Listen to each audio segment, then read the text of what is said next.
love story, a fountain of tears. Jenny, you can't mean that. I looked at Jennifer Da Costa. She looked straight back at me, her blue eyes boring into me like gimlets.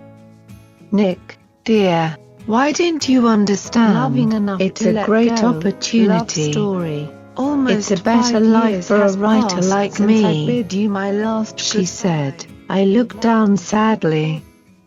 Yes, I suppose it is.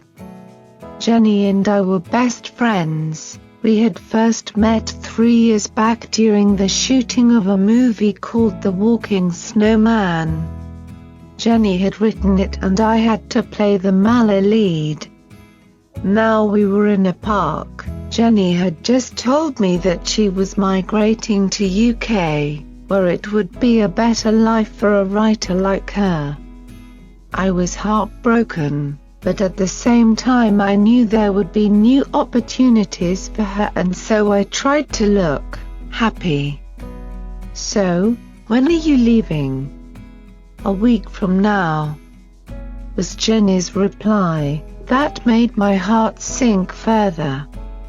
And what's the thing you'll miss the most? I asked, feeling choked. You, she whispered, and I saw her eyes glisten with tears. Oh. I couldn't think of anything else to say. Big grey clouds hung low from the sky that winter afternoon. They look exactly how I feel, I thought gloomily. I looked at Jennifer, who was sitting next to on the park bench next to me. May I have the honor of taking you to your last coffee shop in India? I asked, trying to lift her spirits. She smiled and said I'd be delighted. Which one? How about Cafe Real? I asked with a laugh. You know all my favorites, don't you? She laughed, ruffling my hair. So we went to my dirt bike and rode to Cafe Real, where we had coffee and some cream buns. Jenny was MMMING every time she took a bite of her bun. You'll really miss this place, won't you? I said, amused to see her enjoy the buns so much. After we were done, I offered to drop her home. She agreed and mounted on my dirt bike again. Soon we reached her home. Keep in touch, will you? Through email and all that. I said, oh, I will. Only, I don't think you'll have time to read anything, because you'll be busy with all your movie shooting, said Jenny, producing a watery smile. Then I suddenly remembered something. I pulled a book out of my pocket and said, keep this with you, Jennifer.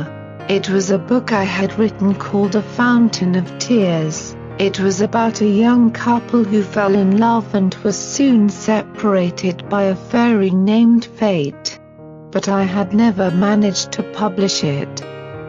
Probably because most editors found it pathetic, so there was only one of the kind in the whole world.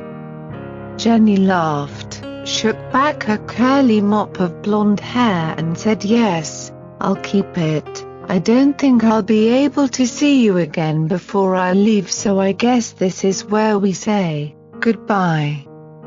So we embraced each other and then I said goodbye. I went home with tears in my eyes, where I then pulled myself together, thinking that surely one day, Jenny and I would meet again. 3 years passed. Jenny was right. I didn't have time to even sit at my computer, let alone check for Jenny's emails. I got married to a rich landlady who owned many flats and houses all over the county. One day I returned home from work and I found my son saying, Daddy, a beautiful woman came home today. When Mummy and you were out, she asked for someone called Nicholas Pinheiro. Who's that? "That's me, you silly child," I said lovingly. "I wonder who she was and why she came." "Peter, dear, never open the door for strangers." The next day I came home again and my son cried, "Daddy, that lady came here again." I didn't let her in this time. I noticed that she had chocolate brown, straight hair and soft brown eyes. She asked me who I was and I said that I was your son. Then she gave me a strange stare and walked away without a word. "No one I know, then," I said, racking my brains. That night when we sat down for dinner, my wife spoke to me. "A lady, with brown hair and brown eyes, rented a flat of ours down the lane. She was asking for you. Do you know her?" "No," I said, feeling more bewildered than ever. "I'll go see her tomorrow morning." So, first thing next day, I went to the house that the mysterious lady had rented. I rang the bell. No one answered. So I rang again. "That's strange," I thought, so I turned the handle. The front door opened. "This is getting more and more peculiar by the moment," I thought. I went in. "Hello, anyone home?" My voice shook as I spoke, though I had no clue why. In the hall I saw something queer.